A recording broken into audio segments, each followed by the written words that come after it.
Hi, everyone. Greetings. Hey, Barbara, Marion, Beverly, Tracy's here. Joel is over there. Kevin's over there. Juan is over there. So we have about 9 of us here. And I'm privileged again to be here with these lectures and have this awareness that we're able to, that we're kind of blessed to have the leisure maybe to experience, or maybe we fought for the right to experience and to have the leisure, so to speak, to go over these concepts and develop ourselves, right? I mean, a lot of people are not where we are. Maybe the work we've done has allowed us to have this sacred time together.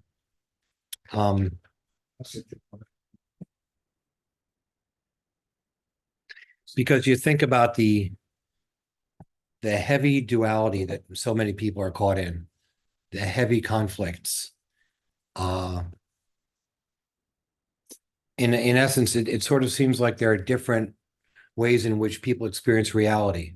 So I guess I'm happy that we're experiencing reality the way we experience it, with the kind of serenity, maybe, or equanimity to zoom out a little bit from the duality and just process our lives in a more observer role. That's a good zoom out. I like that. Yeah.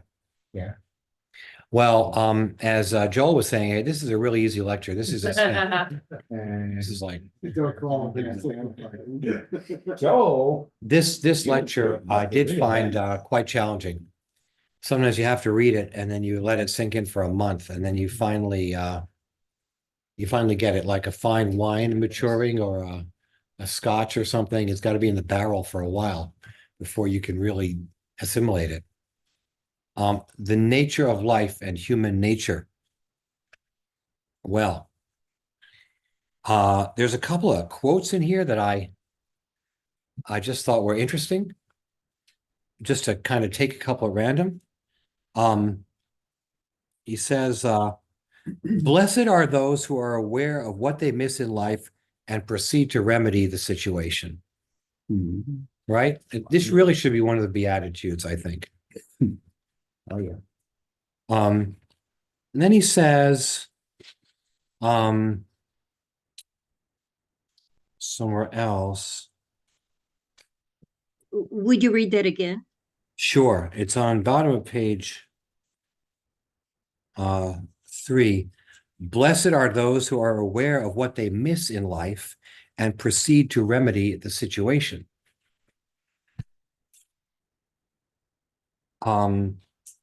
Then a very similar quote here, if I can find it. The holographic nature of the of the lectures. Bottom of page 3 again, right above that. You resist seeing your own impoverishment. So we don't want to see what we miss in life. We don't want to grasp impoverishment where we are less than who we could be.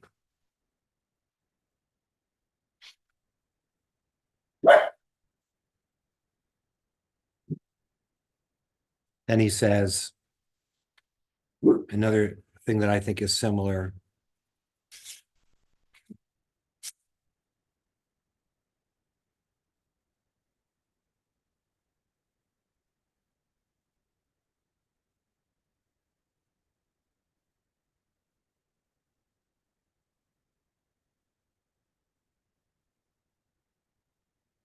Discontent is because we sense that more expansion is possible, but we do not avail ourselves of it.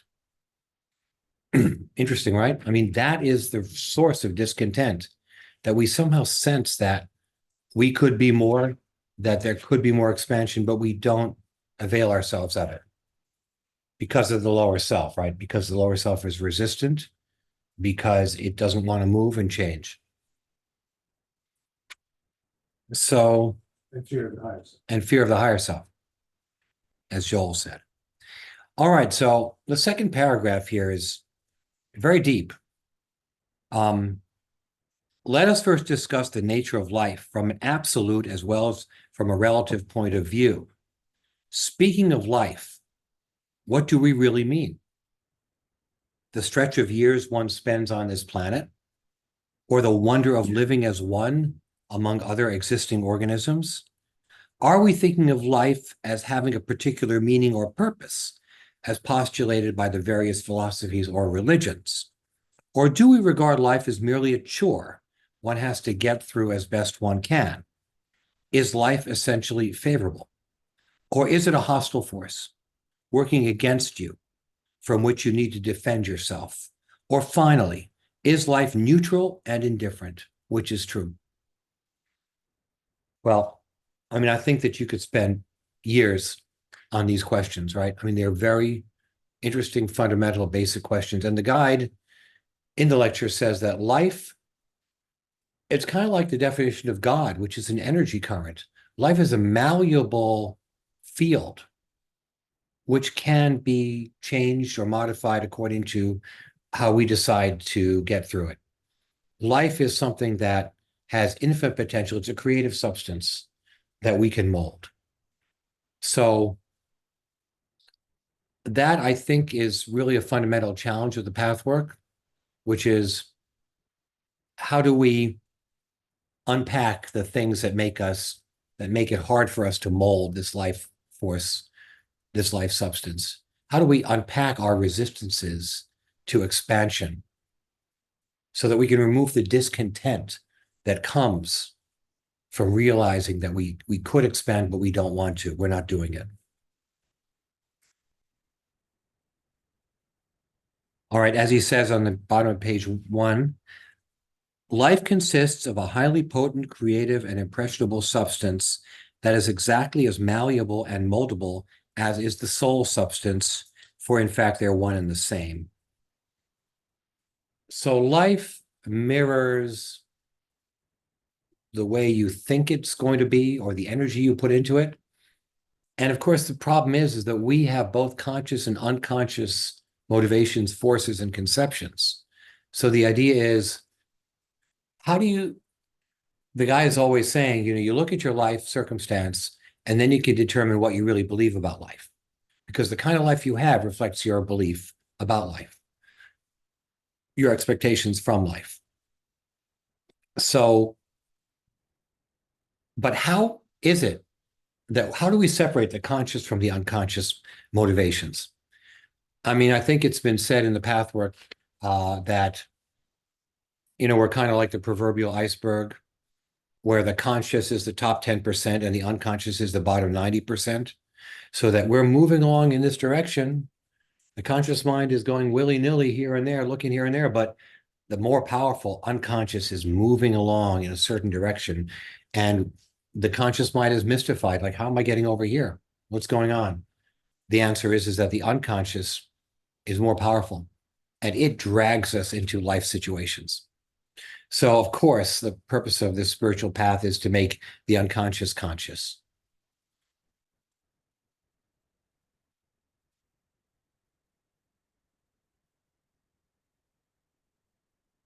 So the lecture's in about 5 or 6 different parts, the way I see it. The second one is on page 2, he talks about life and the fear of non-life. What humanity fears most is always non-life in one form or another. And later on, he says that the most frightening thing is numbness. When you don't feel connection. Of course, when you're numb, you may not feel that. But nevertheless, the numbness, which is one of the aspects of evil, where you don't connect with other people or your motivations. And then the third section, again on this page, he talks about how can we widen one's horizons? In order to do that, the guide says, your feelings must come alive.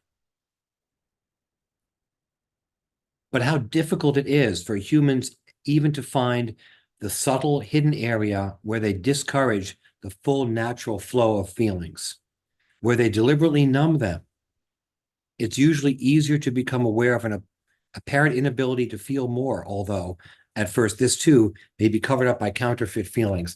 Now, this is a very complicated discussion about real and false feelings. And I think all of us has had experiences in our lives where we have either ginned up feelings that weren't real or became aware that we had feelings that were not entirely honest or straightforward. But it is hard to sort out the real and false feelings. That, I think, is difficult. Now, on page 3, he says, here's a useful truth reality check. As life is essentially buoyant, so are the feelings. As life is essentially positive, so are the feelings. As life is essentially rich and involving, so are the natural feelings when they are not tampered with. To the extent people allow themselves to feel in any given area of life, they are fearless, trustful, and positive. And to the extent they consequently involve themselves with their total being, bringing the most positive and constructive aspects of their personality to bear on the situation, their experience in this particular area will be correspondingly joyful and positive. So we're talking about that's the true nature of life. And if we don't feel it, we have to find a way to get back to it. So we recognize symptoms of lack of connection. He says, you do not feel at home in your life. You feel anxious, persecuted, ill at ease. Negation of life, negation of feelings, and negation of self are all one and the same. And because negation implies non-life, fear arises. And then at the bottom of that page, what I read earlier, often when the human experience requires the most direct, spontaneous freedom of feelings, where the joy and the involvement is most immediate and least conceptualizable, you resist seeing your impoverishment so that you are unable to find the self-induced stoppage. Blessed are those who are aware of what they miss in life and proceed to remedy the situation. So we're afraid of non-life, negation of life. So we create, the guide says on the next page, we create a false self, a false feelings, and therefore a false life. Well, I think that this was, my dad, I'm sure would have had a lot to say about this, being a literary person. There are so many stories like in the 50s and 60s about people leading false lives. There's a lot of this about people creating a false facade. And that's, I think, not necessarily as true today. I think that the mask self has dropped from a lot today. People are not having, there's not as much falsity and pretend as there was before in the 60s and 70s, I think. So that's something that comes home, I think, to us when we think about what it means to live a false life. I think a lot of people are tuned into that whole idea about authentic life, that it's important and necessary to live an authentic life. So, but the guide talks here about how we have to be aware of the deliberate intent to numb feelings and of the poverty range of the feelings. That constitutes a major step in self-realization because the most difficult thing for you to do is penetrate these illusions. Most people would rather do anything than that. And here's another sentence which reminds me of the Beatitude, sort of. Those people who have reached the point where they no longer fear facing any illusion that they may have are fortunate indeed. Their path lies before them unobstructed.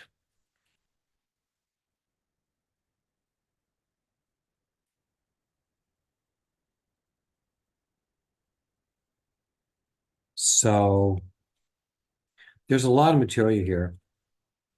Another similar on the next page. It is impossible to eliminate the illusions unless one comes face to face with the discrepancy between what one consciously believes or what one thinks one believes and pays lip service to, and what one believes deep down in one's soul, where the emotions, attitudes, and concepts form a specific expectation of life and create a specific emotional climate. Wherever such negativity exists, hidden or overt, one does not trust in the ultimate good of one's own personality, not consequently anyone else's. All right. And then finally, I will read another passage on page 7. How do you get out of this bind of the false feelings? He says, it is essential, my friends, that all of you working on this path pay attention to the false emotions you initiate. Note how you do not question yourself with a relaxed attitude. Quote, now, do I really feel what I think I feel? Do I not perhaps put it on? Once it is put on, it controls you. You must come face to face with the mechanisms which deny natural life so that you find yourself actually holding back the natural process, the feelings that want to stream out of you, beautifully alive, whole. Instead, you wastefully and ignorantly think you protect yourself by denying them. You think the life process is not safe, that it does not have its own inner wisdom. All right, so now here again, the guide is pointing toward what I call spiritual intuition, which is the voice of the higher self, which we can't connect with at any time if we pray for that. What is the right thing to do? What is the truth of any situation right now? And when we connect with that voice, we're able to make the right decision. So I think that we have to talk about this a bit. This is a complex lecture. There are a lot of points here that I didn't raise, but we can address anything, either the concept of what life is, to this whole idea about how to recapture that trusting innocence, that trust in abundance of life that many of us had as children, right? That we have somehow lost. But maybe also it's an opportunity for us to claim where we do feel that way, where we do feel expansion, where we do feel the limitless possibilities of life. And yeah, let's go over this and talk about this some more. And let's see what reactions that you folks have to this particular lecture. You brought up children. On page 3, there's a quote I wanted to read from that. Yeah, go ahead, Kevin. Yeah, Shall it said, anyone observing a child can see this natural quality of joyful outreaching and gusto. And I think that that helps me to recognize when a feeling is, let's just say, primary versus manufactured. Okay, because, you know, kids honor their feelings traditionally. They will come out with them immediately. Having children myself, especially young ones, yeah, you see it all the time. And, you know, as an adult, I mean, based upon my past as well, I could easily want to, oh, that's not appropriate right now, or, oh, you know, why do you have to express that right now? And I could get down on it. But instead, the opposite is really true. They're helping me see as well that in a moment when there's disturbance within their soul, that it helps me to acknowledge that there's a disturbance and that they're expressing that disturbance honestly, earnestly. You know, and then there's just one more quote here that ties to that, which is on page 6, which is right. I think it's the second sentence on page 6. And it's about discernment between the manufactured ones. And it says the manufactured feelings are always troublesome and problematic. They do not bring enlightenment and clarification. They do not bring peace of mind.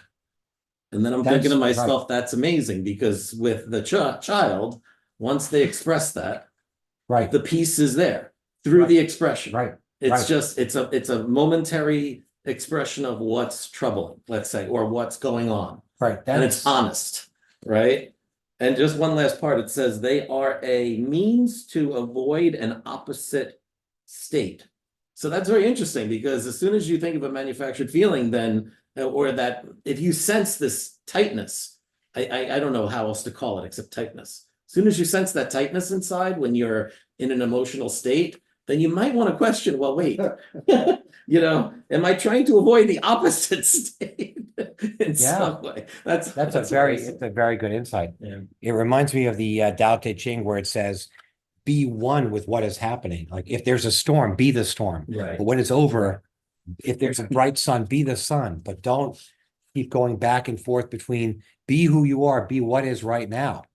Yeah, and on this page, he also says, you all know that on this temporary plane of existence, real negative feelings do exist. Real anger, real fear, real hurt. But they never rob the person of peace, at least not for any length of time, beyond the immediate purpose of the specific real feeling. Now, that's a very challenging statement, I think, because generally speaking, one thinks of like anger or fear as persisting. Like, in other words, if I'm afraid of something, I'm going to keep dwelling about how afraid I am. Or if I'm angry, I'm going to milk the anger. I'm going to feel the anger. It's not going to go away. Like you want to immerse yourself in it. You don't want to give it up. But I think what the guide is suggesting that, there's something, in other words, we're creating a false shadow of the real feeling. Is that the right way to put it? Yeah. So Yeah. like, and it's so interesting because this is so clear when in the Pathwork groups, right, Marion, Barbara, when people express a real feeling, no matter how negative it is, and they really get into it big time, all of a sudden there's a feeling of liberation. Once it's over, it's over. Yeah. Right? You guys? Well, I Can mean, can I make a comment? over. So what's that, Marion? Can I make a comment? Please. Because I'm making some notes of things that I'm sparked about. And one is that we learned in energy work that the emotion body, we have about 7 bodies, and the emotion body does not transform unless expressed. Mm. Everybody's different. The emotion, will, reason, emotion types are going to do it differently. So I'm the emotion type, so I got out my bataka and I'm beating up on something and everything. However, the key is to state one's intention to higher self with whatever is being expressed, whether it's a nasty letter, whether it's a beating up on a pillow, whatever it is, and to be specific in the intention that I'm being triggered by this, by somebody else or a situation. No one is causing it in me. Now that's the foundation of our teachings. Nobody's calling enough. Somebody's going to hit me with a baseball bat. Yeah, it's going to hurt. They cause that hurt. But I'm being triggered. I'm now going to express this so that I may be filled with your light, love, and life. That's God. So all this is intended to bring us closer to our divine being, everything. So that's why it's so important that expressing. So my expressing is going to be different than the reason type or the will type, but it's important to express emotion, which are a little different than feelings. Yes, but both can be expressed. Mm. Yeah, as the guide would say, in the safe way we learn how to do it in the Pathwork. Yeah, in a safe way. Yeah. And I think that's a beautiful insight as to setting your intention. In other words, that I somehow you let your higher self lift yourself up into the situation where you are the observer, and then you say, okay, now I am going to not be the observer. I'm going to experience these emotions as a cleansing. And I realize also that I'm responsible. I'm being triggered. It's not the outer situation. Hard as it may be to feel that sometimes. Intention with my divine self is that I've been triggered by this, and I'm now going to express what's been held in my energy body for who knows how long, so that I may be filled with your light, love, and life. Yeah. So we're God and me until we are, all that is. We are God are me, God and me, and then I am. Yeah. Yeah. Later on, he says, any superfluous emotion always causes the greatest pain and suffering. Now, what do you think of that? Say it again? Any superfluous emotion Yeah. always causes the greatest pain and suffering. No emotion that is spontaneously and honestly experienced, unhampered by the fearful, distrustful, or cunning ego, can ever be a waste. Only numbing the real feelings and creating false feelings, no matter how subtle they are, is a waste. False feelings are the result of a chain reaction that must weaken the self, waste life, and alienate the self from the limitless inner life center. Any thoughts about that? Superfluous emotion, creating false feelings. Yeah, I mean, I think that for myself, when I get wrapped up in what I might call false feelings, I'm worrying about something, I'm marinating over something, I'm exaggerating something, I guess I'm not getting off I'm feeling the inertia of the lower self that doesn't want to move, right? So instead of dispelling something, doing what Marion is talking about, expressing it, I remain in it and find other superfluous feelings to Justify it. justify it, right? To Mm. create this ugly bouquet of Yeah. flowers that are not, this kind of cloying mass that's preventing the simple free expression of feelings. And I guess the reason for that really is because I sense the potential to expand and I don't want to do it. Sometimes, right? I mean, when we feel, Barbara, sometimes we've gone a certain amount of way with our opening and our positivity, and we can't take it anymore. We have to go back. Well, the guide always says that this whole process is one of expansion and contraction. There's a time for both. Just like any living being expands and then has to rest and expands again, you can't always be expanding. But I guess most of the opportunities that we have to actually expand, love each other, reach out, are not taken. Many of them are not taken.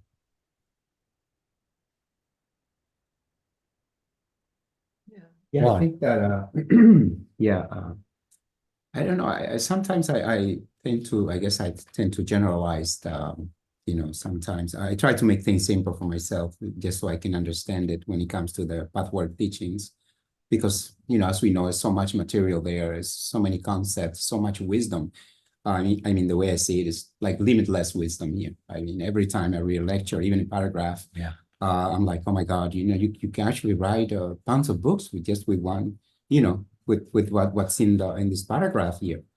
But I think that, when it comes to like superfluous feelings, superfluous feelings. I think it comes down to the fact that, I think that in general, the whole lectures, pathwork teachings evolve, are centered in two things, I think. And I think this is the seed, the way I see it, to really emancipate oneself, and really liberate oneself from everything. And one is being in truth. And I think when you make these false feelings, and you don't actually connect with what it really is, the reality of what it is. I mean, you're feeling what it is, negative or positive, go through it, feel it, because that's your truth, that's your reality. But when you make different feelings as a substitute, you are not in truth. You right away you move away from the truth, or from the truth of what is at that moment in that person, in that person, or whatever, or in that situation. So I think, the way I see it, and I have even written down in one of my that I can read every day, love, truth, joy, and gratitude are very powerful soul healer. So if we can practice those in some form or another, or the way we understand it, practice love the way you understand it, with others, with yourself, of course, primarily, and then just try to make an effort to be in truth. Just accept what is there, nakedly face it, feel it, go through it, live through it, and you feel right away the difference, when you embrace that reality. and instead of trying to mask it and you know, and disguise it or suppress it or run away from it or escape it or and somehow or other avoid it, and it's just you won't be in truth anymore, you know. So that's the way I see it as far as that. But I wanted to comment also on the paragraph 1, 2, 3. I think it's the third one on the first page. Because it relates to something I was talking about earlier, even before we started the lecture, and he has to do, and the guy even himself he says, or herself actually, we don't know what, male or female, but he says in the middle, like right on most of the 1, 2, 3, 4, and the fifth sentence, right? He says, "I cannot stress this emphatically enough, for it is constantly glossed over." And this is so true, I think, for all of us human. Nothing could be a better yardstick of your real concepts, attitudes, and feelings than how your outer life manifests in any given area. Right? Isn't that a powerful statement? And then at the end of the paragraph, it says, "Your life is a direct effect of your feelings and attitudes, which in turn are the sum of your secret convictions about life." What you were saying earlier, right? That's of It's course, like that's the discrepancy between what we want, what we are conscious of, and what is in the unconscious. Like the guy says in the other lectures, the unconscious more than the conscious drives our lives. right. So right? that's, Mhm. and that also brings up a very interesting point, which is our life, our outer life, what the ego wants or what the higher self wants? From an ego point of view, it's like I just read this article in the New York Post about AI girlfriends. I mean, people are actually paying money They have them.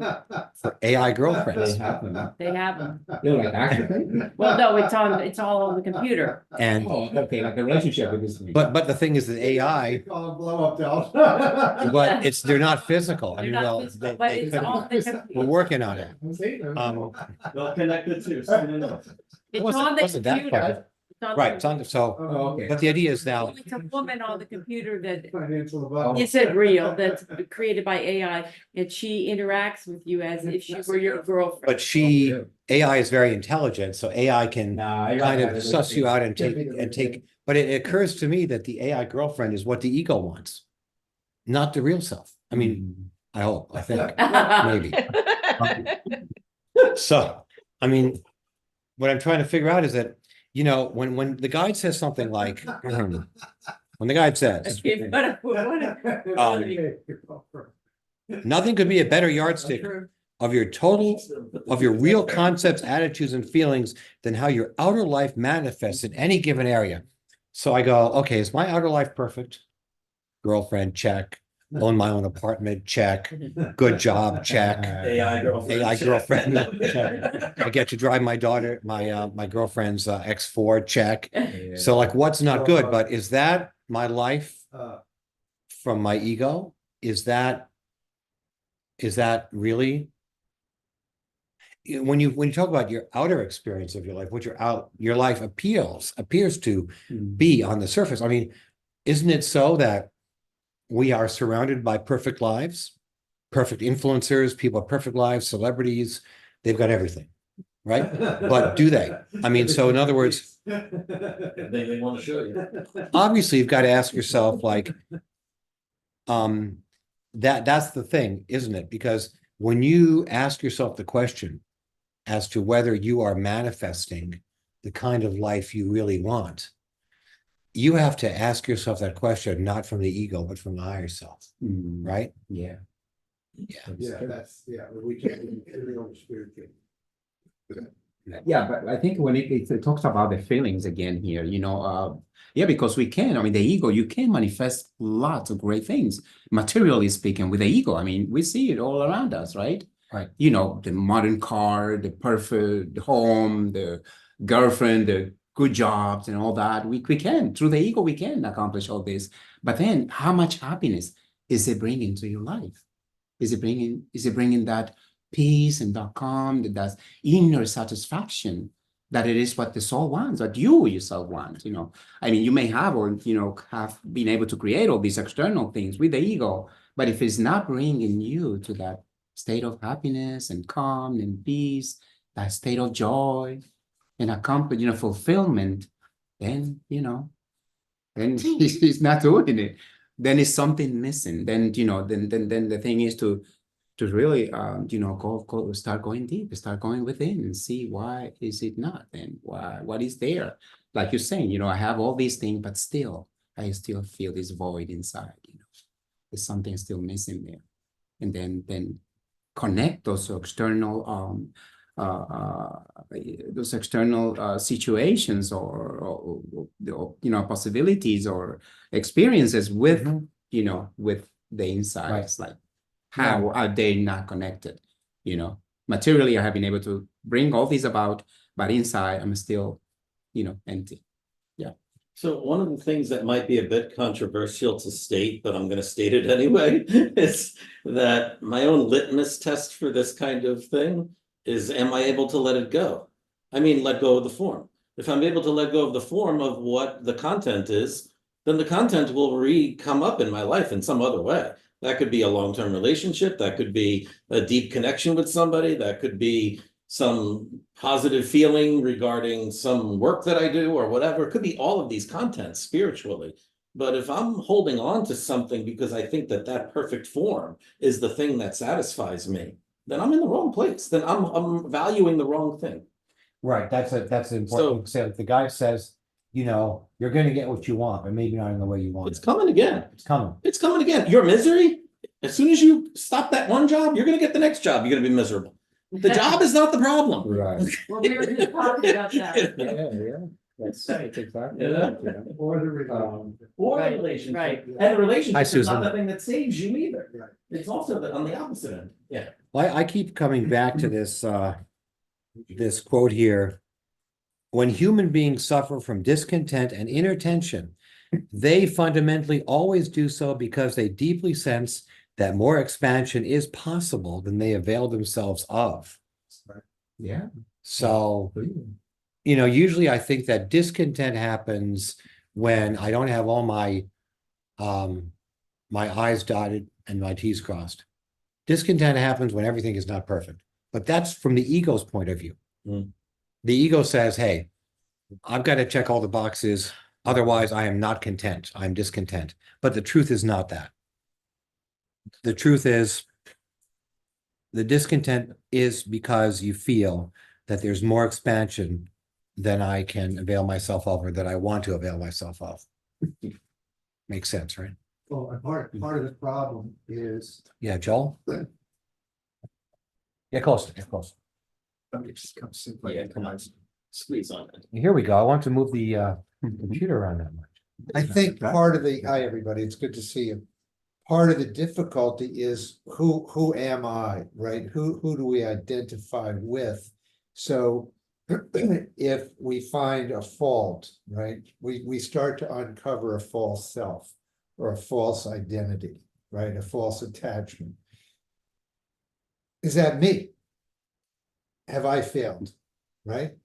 Am I seeing this from the point of view that I'm less than because I've been functioning in this limited way that I now have allowed myself to see, right? But if I say, well, wait a minute, I'm my God self, I'm the infinite expressed as Joel with my name at this particular point in time, which that's a whole other thing, right?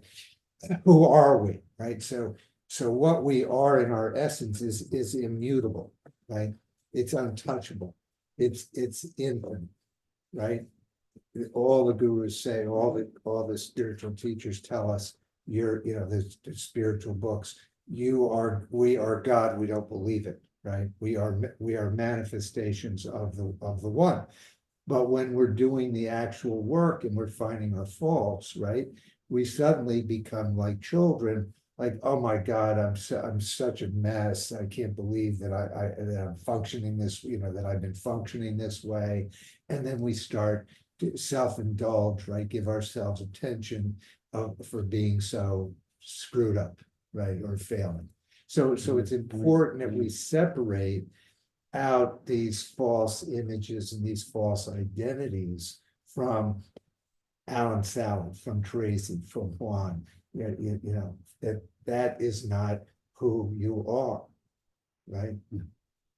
You're this magnificent reflection of God or of the infinite. Well, it's kind of like the wave particle experiment, where, you know, on the one hand, the duality and unity keeps on collapsing. The unity exists on one level of perception, on another level, it's duality. Just like if you observe the wave with the two slit experiment, it becomes particles. One slit, that is. But then it's also a wave. So depends on how you observe your own consciousness, from a dualistic point of view or from a unitive point of view.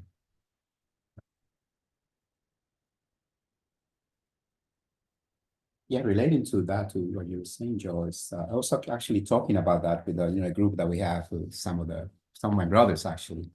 You know how this in this world, in this in this life, we are all just playing different roles. It's like a theater.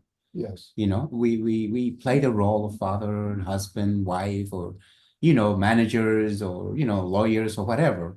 But it's important to be aware of that this is not, as you're saying, it's not who we really are. We are that spark of infinite, that that inner being, that spirit that is beyond these roles that we are playing. And we cannot at all take those roles so serious, because they're passing.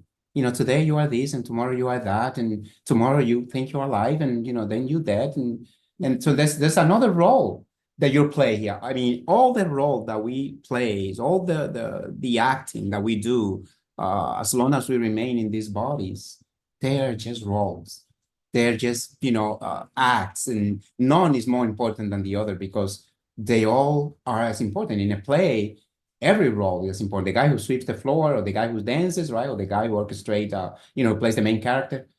That's what it is, really. And and then you have the villain and you have the hero also in the movie, because it's not important otherwise, right? So you need to have this character. So as much as we see all these cruelties and all these craziness and destructions and wars and starvation and all these things that's going on around the world, yes, it hurts, because it seems real. We feel it as real, but these are just roles that all these characters that we are all playing in this drama of creation, and they all passing. They will pass. And the important thing, the significant thing to understand is that these roles that we play, whichever it is, are necessary. It's like steps to bring us closer to that center, to that inner being, which is what we are. Yep. But we need to go through those roles, through those painful experiences, as they may be, destructive and cruel, and I mean, whatever we call it, we cannot forget that they are just roles that we are playing. Yeah. Yeah, if you have Yeah. the opportunity or the blessing to be with someone who's dying, who's actively going through the letting go process, and who's hopefully embracing it as Yeah. much as possible. Mhm. Ultimately, it happens, right? Regardless of whether or not it's gently embraced or not. Exactly. But indeed, yeah. So a lot of what I said about letting go of a specific form of something is also true with the role that you play, or the role that your loved one might play in this life. And when you let go of that, it teaches, well, if you can let go somewhat gracefully, it teaches you something very deep. Well, that Very isn't, deep. I think that also has to do with possessions. Yeah, well, right. I mean, if you Yeah. let go of your possessions, Right. whatever they are, somehow the essential form of them will come back in another way. Maybe for you, or for someone else. I think that's true also. Because material things are also, of course, spiritual by nature. Right. They have spiritual existence, and they have permanence. That's what we talked about the last time, when the guide says nothing is ever lost. But I mean, don't you think that we contribute to all the suffering in the world? I mean, we are here, and the suffering that exists, we are, because we're here on this earth plane, we take part of it. And like in the Palestine-Israeli conflict, it's also helpful to see the killer in us. Why? How do we want to be the killer? Yeah. How do we contribute? How do we make it happen? Yeah. So because we're here, all of us, we have a shared responsibility or destiny, right? And we do have the obligation to alleviate suffering to the degree that we can. Mhm. And I think that when we, but then again, like so many things that the guy talks about, it's alternating between healing ourselves, self-development, and then going on the outside Yeah. and healing others and making things Mm. better on the outside. And it's hard to tell. Everyone has to sense into what their task is at any given time. Yeah. That's it. Yeah. What you'll notice though, with taking responsibility for one's own internal life as a reflection of the external, it varies in the level of consciousness or the, let's say, the level of manifestation that soul happens to be bringing to this earth plane at this very moment. So there's a variety of different levels that are manifest at any given time. Some are going to be seeking a very different focus, a very different way of expressing themselves, and others more the observer, let's say. And we should be thankful that we may have that at this time when the world doesn't seem to be having as much of that as we would hope it does, or it should, or it could, right? But so I would say that there's quite a wide variety of manifesting presence here. And whatever level we take part in, what the guide calls us to do is actually all very applicable, regardless of the level of manifestation that you happen to be at. Because self-facing will inevitably bring what it's saying about acknowledgement of your own feelings, acknowledgement of where you're at, not hiding from what's authentic to you, right? So I drew a little diagram. What if you look at soul manifestation as kind of like an upward process for all of us, right? To where we gain a little different focus than, let's say, an achievement focus or maybe a survival focus for those that are really young or something like that. We get to a place where, yeah, we're still going to have troubled feelings. We're still going to have difficult moments, but it's just a different form of it as we evolve. So, like we were talking earlier, Juan, about why do we attract certain people into our lives? Mhm. Well, part of that is just the beautiful mix of stew Mm. that we're also within our own manifestation calling into the world to bring certain people or certain energies to us. Yeah. And I think it's just natural. So yeah, it's like you get to a point where you're just like, well, this is how it must be, or this is how it is. This is, you make peace with it, Yeah. Yeah. with how the world is. Mhm. Yeah, and I mean, it may just simply be that a difficult person uh, is brought into our life so we can love them, to bless them. Right. And Yes. not judge them and just try to be a loving presence Uh-huh. without any expectations. Exactly. Um, Right. and- Just Right, as well, segments they are. That's from the unitive standpoint, right? Not the ego. Because like I think to myself about my situation at work, which is a good situation. But I think that the head of our union is really screwing up big time. But then I realized, I don't need to be opposed to him. I need to find where my higher self wants him to succeed in his higher self. That's where it's at. And then I defang the negativity, goes away. Very true. Good for you. So That's great. Yeah. it's a good feeling and it's a relaxed feeling. Yeah.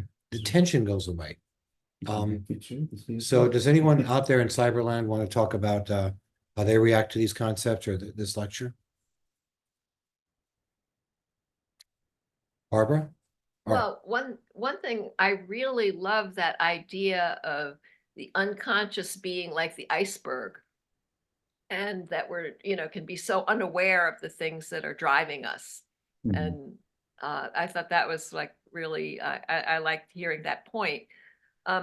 One of the things, I don't, is sort of like this idea of relationship that we can, let's say, self-face, have our own self-facing, our own meditation, our own process.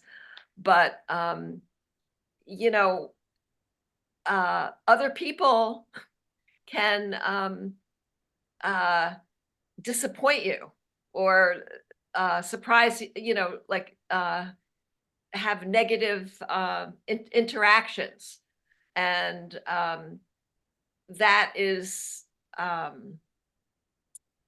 don't know, I guess I'm speaking from my own experience of having some recent um, interactions where I had made very perfectly clear, about, an invitation. And then I find out from my son that he didn't even have it on the calendar and was planning to go away that weekend, and it just kind of like, shocked but in the interaction, I felt very much that I was expressing how I felt. And maybe it was like, as you were talking about earlier, some of those process groups where when you tell your true feelings, it like clears the air. And just to let you know that as we're during this meeting, I just got a text from him saying that they're changing their plans. So it was effective. But I guess that was the sort of like the thought of being expressed. The other thing though for me right now, as this is I'm still in the grieving process, and that I feel that I do have a lot of sort of like joy and blessings in my life, except that in the evenings it's almost like every evening I have uh it's almost like I'm pushing down or suppressing feelings, and it's just being I guess it's just being sad, and but aside from that, I feel that my that the sentence about your life being a reflection of your values and expectations, I personally, right now feel that um extremely blessed, and have lots of possibilities. So but I do find this lecture very complex, and uh I feel like I need to read it a couple more times, actually. Even, one thing, this is a total aside, that last month the recording you know didn't happen. But Alan, you emailed everyone a nice little recap, which I found really useful. And and even though you have the recording, I really like that recap. And just if you feel up to doing it, I think it's a nice idea. Yeah, 'cause people don't like to sit through long videos. Yeah. Yeah, I'll try to do that. I'll try to do Okay. that. Thank you. Sure, sure. Mhm. I guess it's hard to stay with sadness. The ego doesn't like it. Mm. Wanted to talk. Yeah, Susan. Yeah, hi. Sorry I was so late. I thought it started at 7. You, I yes, sadness is the thing I got to today. My youngest sister passed early in February, and it's we had been estranged for a number of years. She didn't want anything to do with me, and as well as anyway, it's a very complicated situation, but I'm left with that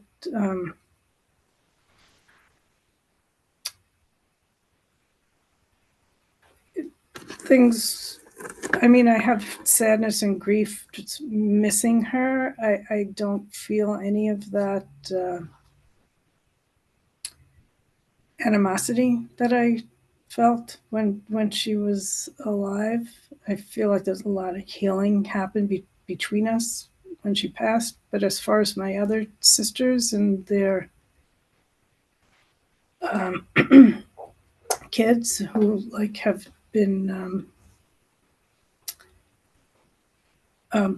verbally abusive to me, and didn't allow me to go to the celebration of life and things like that.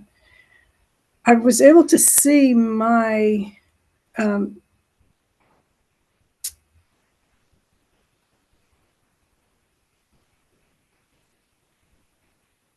I wasn't like reacting out loud, but in my head, like wanting them to be punished for the way that they were treating me, and see also how much that has caused me to suffer all these years that I've been doing that. And so this morning I was able to just get to a place of like, I'm just sad. I miss my sisters. I miss having a family, all of that. So this whole discussion about false feelings, like there was a lot of that, trying to find a place for myself in this family and trying to fit in, and thinking I was happy when I wasn't. I wasn't. I didn't like the way things were, even when I was being accepted in the family. Well, you mentioned he says, talk about real negative feelings do exist, real anger, real fear, and real hurt. Right. And I saw it, like there's real anger and fear and sadness, like all those things are real. And I've been trying to convince myself that, yeah, I don't care. It doesn't matter. I don't need them anyway, like that kind of thing. And this morning it hit me like it really hurts, and it just feels just, once I was able to, and then I started crying, and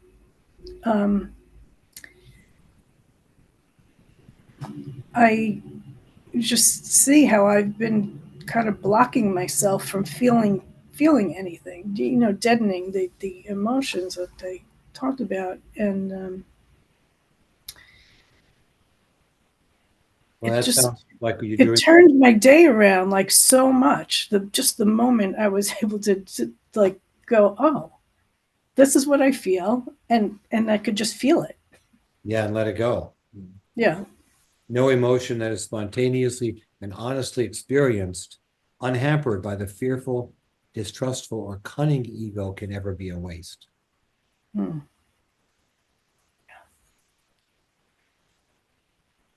Yeah.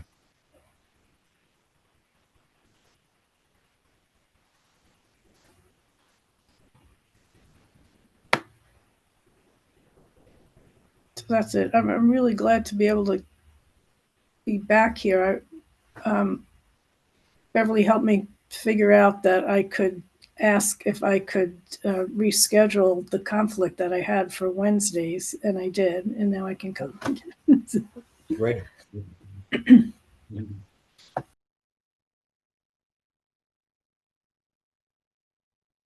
Beverly, do you want to say anything about your attitude toward life and the nature of life?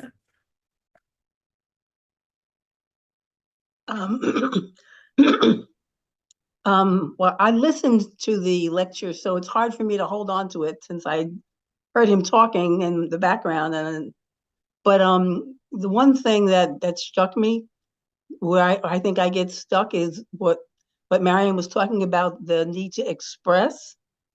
I think a lot. I'm in my head a lot, and I think I know what I feel, but I just don't ever say it. And that's kind of where I'm kind of stuck. It's hard for me to imagine all the spontaneous expression of feeling, but I'm thinking about it all the time. So that's just what struck me particularly. Yeah, I feel that way too. the whole thing about how can you tell the difference between a real feeling and false feelings? Well, the manufactured feelings are always troublesome and problematic. They do not bring enlightenment and clarification. They do not bring peace of mind. Now, the guide says, you question yourself. Now, do I really feel what I think I feel? Do I not perhaps put it on? Once it is put on, it controls you. You must come face to face with the mechanisms which deny natural life so that you find yourself actually holding back the natural process, the feelings that want to stream out of you, beautifully alive, whole. Instead, you wastefully and ignorantly think you protect yourself by denying them. You think the life process is not safe, that it does not have its own inner wisdom. Yeah, I suspect that that's the case. What page is that one on? That is page 7.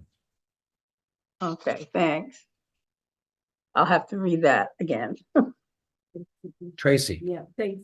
One thing I've found lately is that if you just allow yourself to feel whatever it is that you feel, it dissipates very quickly. No matter how painful it is. It took me my entire life to figure this out, but better late than never. Because I had spent my mother, it's like so many of us, it starts with our mother or our father or our siblings or sisters or brothers, but my mother committed suicide when I was 23, and I spent my entire life convincing myself that I didn't care. It didn't matter, didn't like her anyway. And all that ever accomplished was separating me from the love that I did feel for her. So, and worse yet, because I wasn't allowing myself to feel the pain of having lost my mother in such a brutal way, and it was 6 weeks before we were married, I also distorted all of my other feelings and tried to put Band-Aids on in all the wrong places, and constant pain. And at some point recently, I just allowed myself to feel exactly how I felt, how I feel. And it was the most amazing transformative process that I went through, because the pain dissipated very quickly that I had carried for more than a half a century. I'm 68 years old. My mother died when I was 23. And there was another thing that happened, which was very unsurprising, which is suddenly I felt so much love for my mother and so much compassion for her that I never felt when she was alive. And so it's like I have a whole new mother.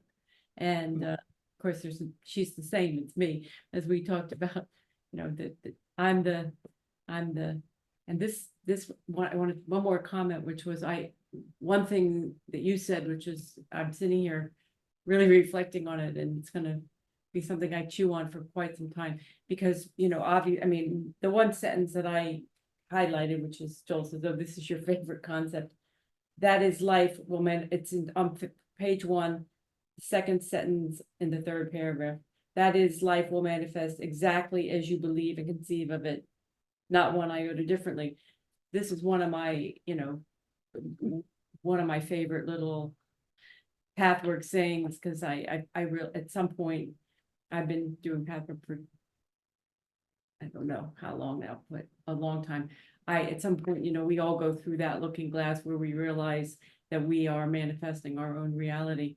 But you said something tonight that was just fascinating, because you said, well, it depends on the perceiving consciousness, perceiving itself, and whether the perceiving consciousness is in a dualistic state of consciousness or a unified state of consciousness as it observes and perceives its own consciousness.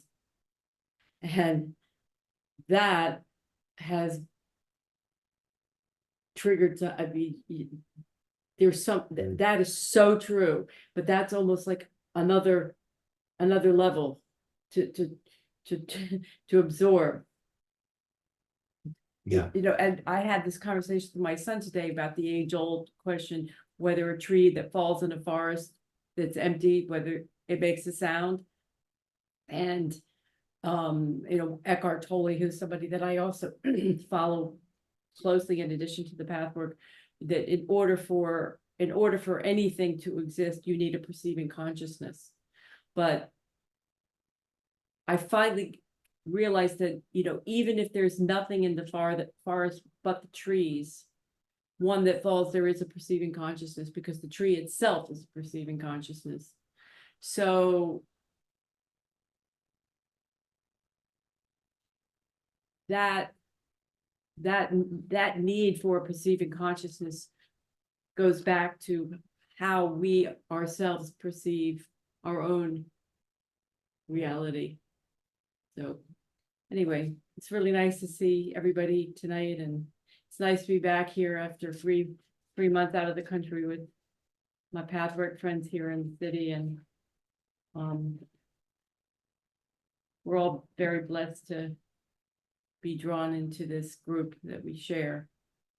So it's a very big blessing that we all have. Alan, there's just one other paragraph that I wanted to go back to. In my version, it's on page 2, in the second paragraph. It begins with "so what humanity fears," and then the third sentence is, "Human consciousness is incapable of conceiving of the possibilities that exist for good, for expansion, for unfoldment, for pleasure. This human scope is just too limited for this. Only those forms of consciousness which have evolved beyond the human scope and whose experience of life is infinitely greater, wider, deeper, and fuller, limitless in creative experience and joy, can embrace the limitless vistas and the more expansive concepts. Yet most human concepts are expandable way beyond their present state, so that human experience could be infinitely richer than it is."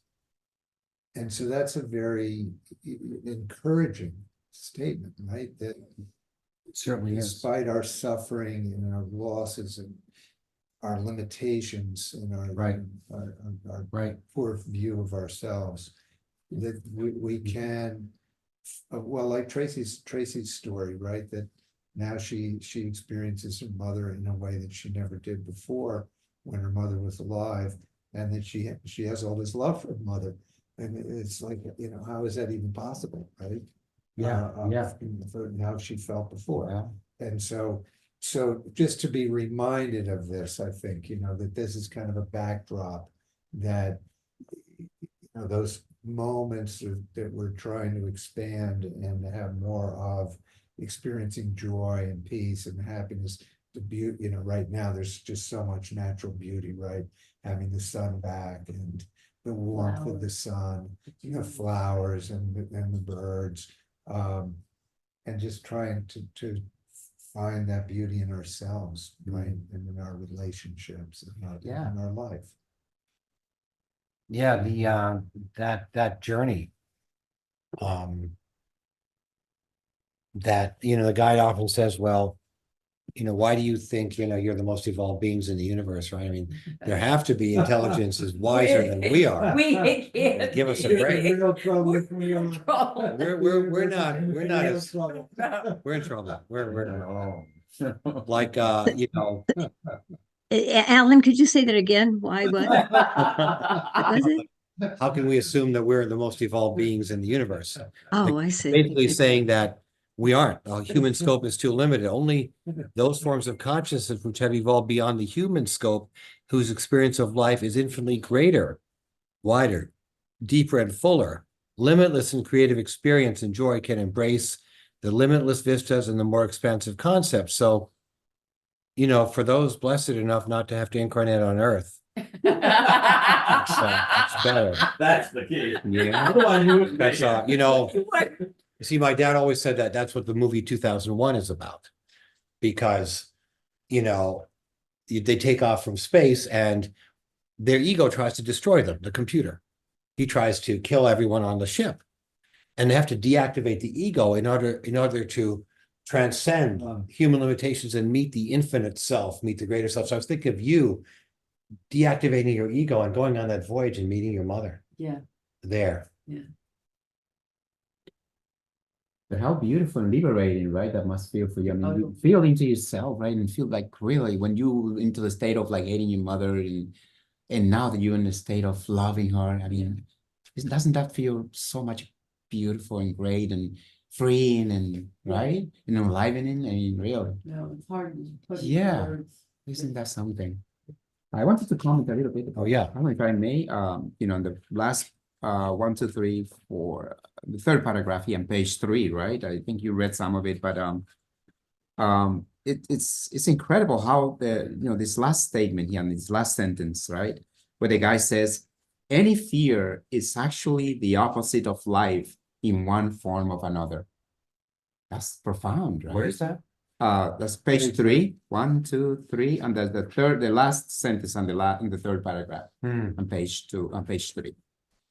But isn't that something? And then he goes on to say that the reason we incarnate here on this plane, you were saying that we're not the only one,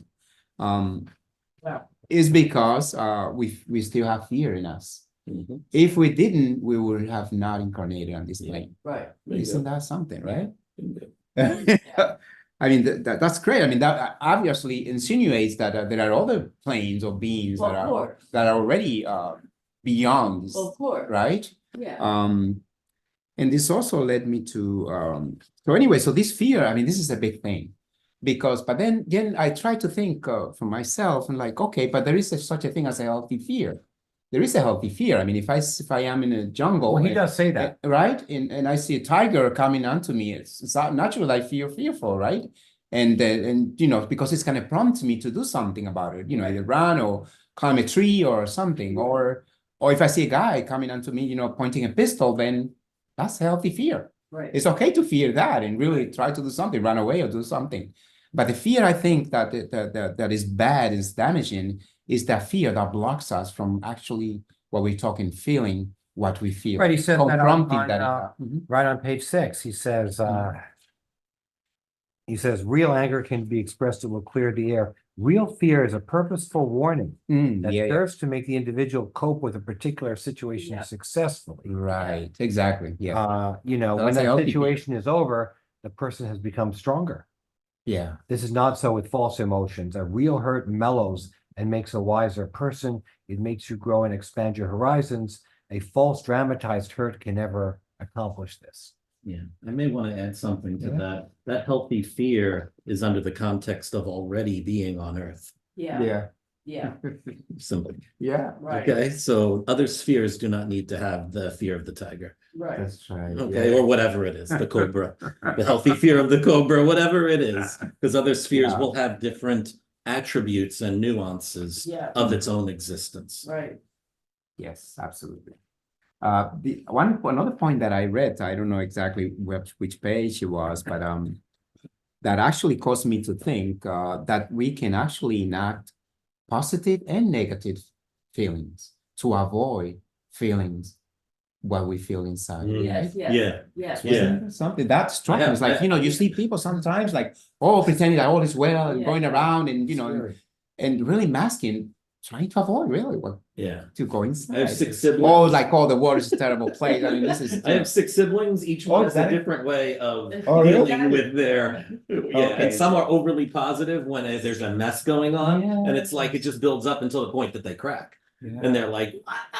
They just go, but and then others are just immediately dismissive of everything. It's everything's going wrong. It's over. Right. You know what I mean? So there's so many. So it's interesting how but the main thing I think that causes us to do all that is the fear of feeling, going within and actually feel what is there. Right. Whatever it is in whatever form or shape, and then of course that's self that doesn't crush. That's what that. Well, and it's So we have to. So, the guy talks about this in people that put forward a nihilistic point of view. Yeah. Where he says, right. He says, when people try to expound a nihilistic worldview, They hide their private fears, disappointments, and suffering, Mm. their distrust in their own innermost self, in their feelings, by making a general rule that life is supposedly bad. The personal experience must be unearthed. Yeah. Mm. But I also think a lot of people put on a nihilistic point of view as kind of a self-protective Yeah, thing. for sure. It's like, okay, things are really shitty and that's That's the way it life. is, but I really hope it's not like that. Yeah, But I'm gonna say it's like that because then I won't be disappointed. right. I had a friend of mine who was really, he actually told me that explicitly. He said, well, you know, if you're really a pessimist and you really think that all the worst things are gonna happen, then you can't be disappointed. Right. I have a friend like that. You got a friend like that too? Yep. She's, Yeah. yep. Well, She was could I make a comment? Yeah. Okay, because this has sparked so much, more than I could. I'm trying to focus so I can just be very clear. Because I'm so grateful for what the guide said about knowing the territory you're in, which is called the conceptual, not intellectual, but conceptual, where you are in your path, where you are in your unfoldment, returning to the oneness. That is what knowing where you are is what makes the emotion state not scary. So what I found recently is because years ago I did, besides doing the Pathwork personality types, I also did the Enneagram very many years ago. And in my scale of my personality, there is my downside was being, because I'm pretty much positive and open and expansive, but my downside was pessimism. And it was such a relief to claim that part of myself and to get to know that part of myself, that pessimistic me. And so I recently this, and then the guide also has the three spheres, of the self or other, self and other, and then the unitive state. So I really had a tough week this week with a lot of I call suffering.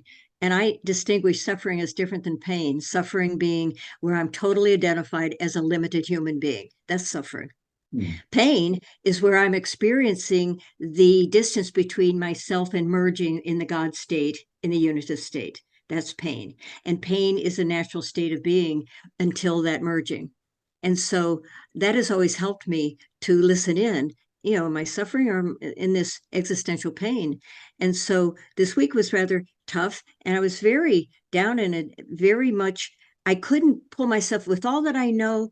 There was no quick fix. I had to sort of stay with it and be. And so one day I was reading something, some spiritual literature, and something shifted in me about, oh, I was in one side of duality, the downside, the just, I couldn't talk myself out of anything.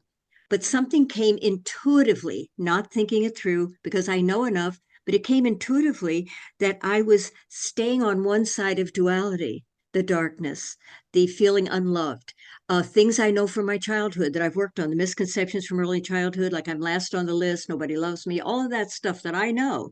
It was right in my face.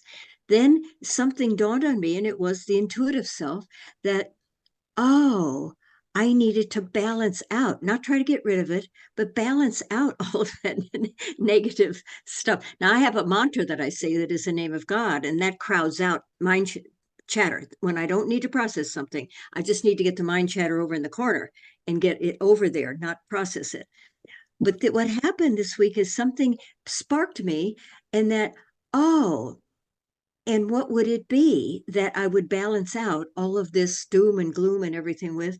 And then it came to me intuitively, gratitude, which is the foundation of life, is gratitude. So I made a decision, and it was a decision. It wasn't an I want. It wasn't I'm happy making this decision. A decision came from higher self. That when I go out, that every time I would hear one of those downer thoughts, I would express gratitude for something. Mm. And it didn't feel like, it felt manageable. It didn't feel like Marion trying to do something good. It wasn't like that. It was like an inspired thought. came through intuition. So I went outside and I was feeling all that aloneness. Who cares about me? And, I've got family around, but nobody's measuring up. Nobody's meeting my expectations, and on and on and on. And then I looked at the tree, and I helped plant these trees on my block in New York City 57 years ago that are now these great big Siberian elms in front of my building. And I always thank them. I always touch their bark and I always tell them how beautiful. But this day I walked out and I didn't wait until I felt anything. It was a decision.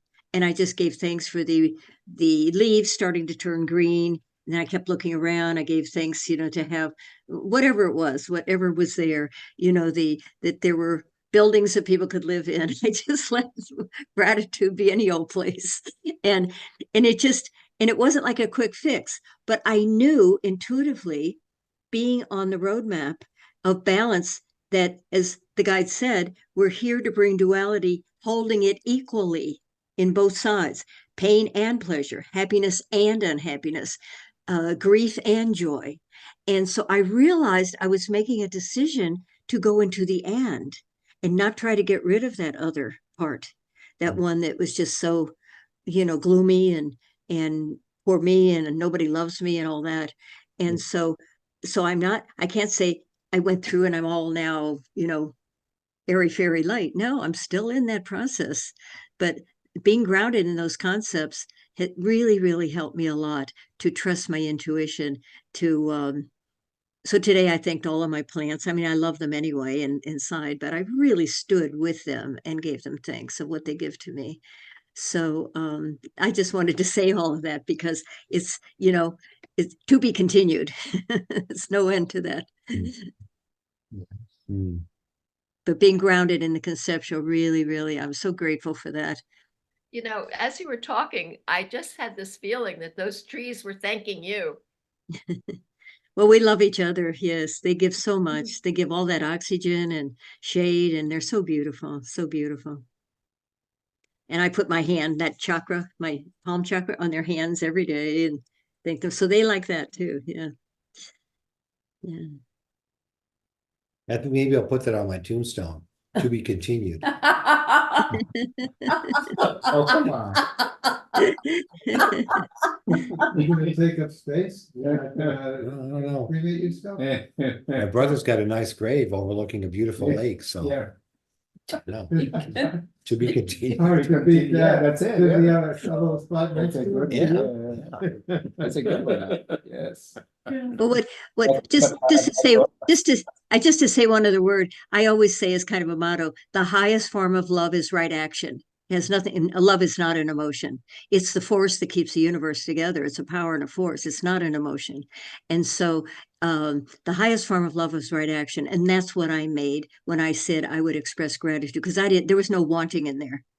There was no, oh, I'm going to feel wonderful in there. It was a right decision to say the words. And that lecture, Power of the Word, that was it. Saying the words is having that vibration go through me was the blessing. It didn't defeat the other, negative, but it balanced it. It balanced it. Yeah, it came to me Beautiful, yeah. recently, I wish I could remember the phrase of, but something to the effect that spiritual discipline is gratitude, that Mhm. the connecting with our unified self is through gratitude, and Yes. that could be part of our routine each day, to naturally try to come to connect with what we're grateful for, because it's infinite, really, right? Yeah. Yeah. Tap into that energy. When I heard that, when my negative voice, which I would report in, and as the guide said, always turn it over. My negative self brings me close to God, so I don't worry about it because I always report it in. So it always and my complaining. I have complaining sessions every day, but I complain with God, so it brings me close to God. But that saying gratitude, there was no like, oh yes, I'll say gratitude. It was like a right action, and so totally inspired, and a right decision, that gratitude. And so it just, okay, I'll do that. Okay. Yeah.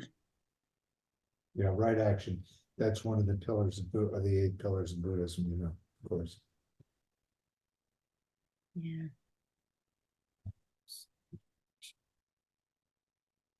Something about that gratitude, yeah. Because he opens, right? He opens you to more, to receive more, Yes, it does. right? I mean, Whenever you're when you in express that gratitude. grateful state, You're it attracts receptive. more things to be grateful for. Yeah. It's really love being Because it's just expressed, an energy. expression of love directly. I mean, everything know? at the end is about energy. And there is so much to be grateful for when you think about Yeah. it, regardless of what position you are in life. There is, I mean, just the fact, I mean, I always give thanks for, for breathing. To me, it's like such a miracle to be able to breathe. I don't know about everybody Be else, able to but breathe. yeah, just be able to breathe. It just feels so good. It's like something magical happens, and that's what Yeah. keeps us alive, really, in the air, right? Yes. Love. But I mean, I practice the breathing exercises at least twice a day, and it's really Well, that's revives because me. we've evolved from being inanimate objects, and Yeah, we- stones and rocks, and, Yeah. you know, now we can breathe. Yeah, God only knows what kind of. that's one of expression the will be things I'm most possible. grateful for. That's We're no So longer being on able to the earth breathe, plane. especially in knows? spring, all this fresh air Yeah. or by the ocean. I mean, it's beautiful. I mean, everything else can be added onto it. Once I'm able to breathe, and okay, everything else will Everything fall else into is good. place. So- Sorry, go ahead. No, that was it. Thich Nhat Hanh was talking about, being grateful for our body. And he said, imagine that while you're asleep, your heart is still pumping. It's pumping Yeah. all the time. And, when was the last time that you thanked your heart for taking care of you? You know, Never and take it you was, rest. and right, and it was just mind-boggling to me, thinking about that little muscle inside, working all the Your lungs time. too. The lungs, They yeah, Just don't taking take a it day completely off. for granted. yeah, the lungs. Actually, we never really take time off because we dream. I mean, our consciousness exists. Yeah. Even when we're sleeping, the mind is going, brain is going. Yeah. So there's like no, that's another example of unity and duality, right? I mean, there's no real shut off. The ego thinks there is, Right. but there really isn't. It's a constant expansion, moving forward. Yeah. Yeah. In fact, they're finding out this, lately that the whole universe is really expansive. The scientists are they realizing more and more that the universe just keeps going, it keeps expanding and expanding and expanding, and there's no limit to it. And that's the same thing that the guy tells us over and over. There is just there is this state of constant Right. expansiveness. I mean, that's something that is a When kind of this mystery. once you connect with this joy, with this inner I bliss. mean, that's right. That's a huge Yeah. mystery. It's like, why is it so big? Why are there so many galaxies? Yeah. Why are there such huge intergalactic structures? I mean, it's inconceivably big. Inconceivable. Yeah. And why is that so? I mean, human, look, if the whole thing was just Christ comes to this planet and everyone gets better, and we Yeah. eventually get there, like, why is this thing so gigantic? Yeah. What is going on? Yeah. Anyway, yeah.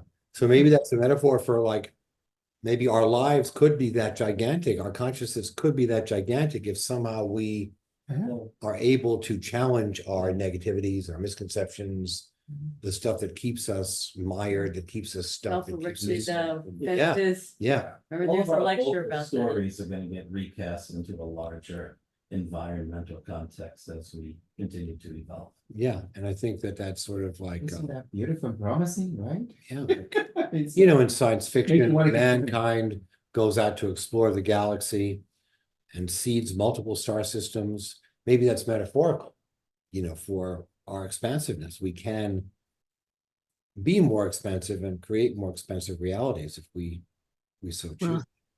Well, scientists are now exploring, because they've proven the Big Bang. What was before the Big Bang?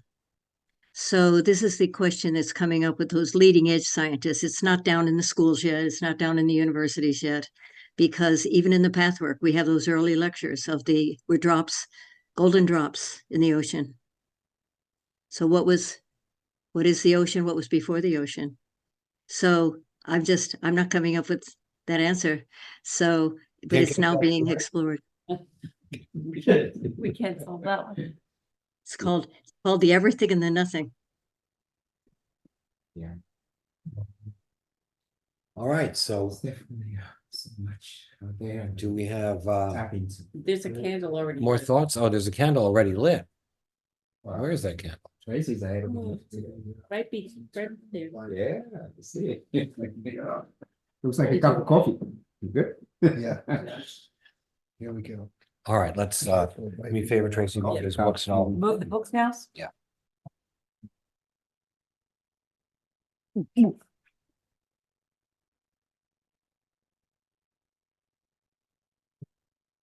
This candle, it's in a cup that says, there's always something to be thankful for. Oh, wow. You see? It's all aligned. Yay.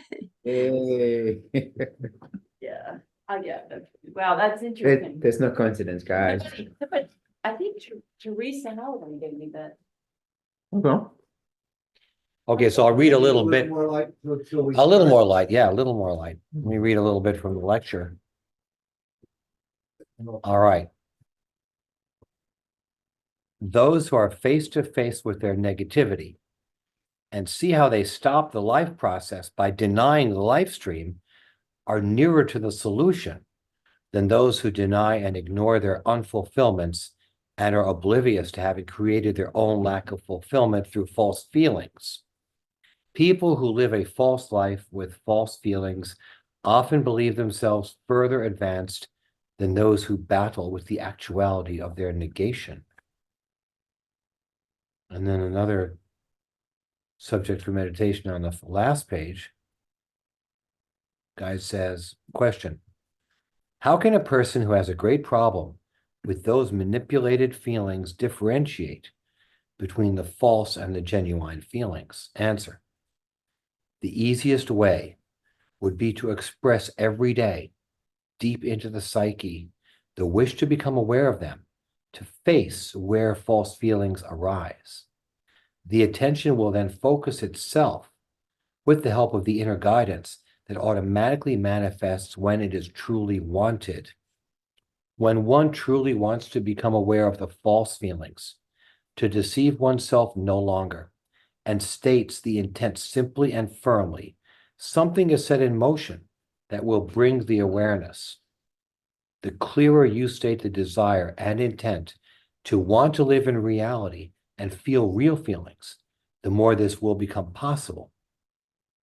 The more the personality is willing to dispense with deceit and courageously look at what is, the more the guidance from the innermost life forces, the inner wisdom, will manifest without any doubt. The awareness will grow. The attention will focus more clearly and with more understanding. The difference will become more obvious. You will see how the false is laborious and the true is easy, how the false leaves one flat and the true brings a warmth and vibrancy, no matter how small the feeling may be to begin with. True feelings warm the whole system, the whole person, body, mind, soul, and spirit. When you decide, this is what I want, this is what I'm going to do, to live in reality, to see the false, to stop it, and to allow the real to come out. And I know that this decision must bear its fruits. I know it will.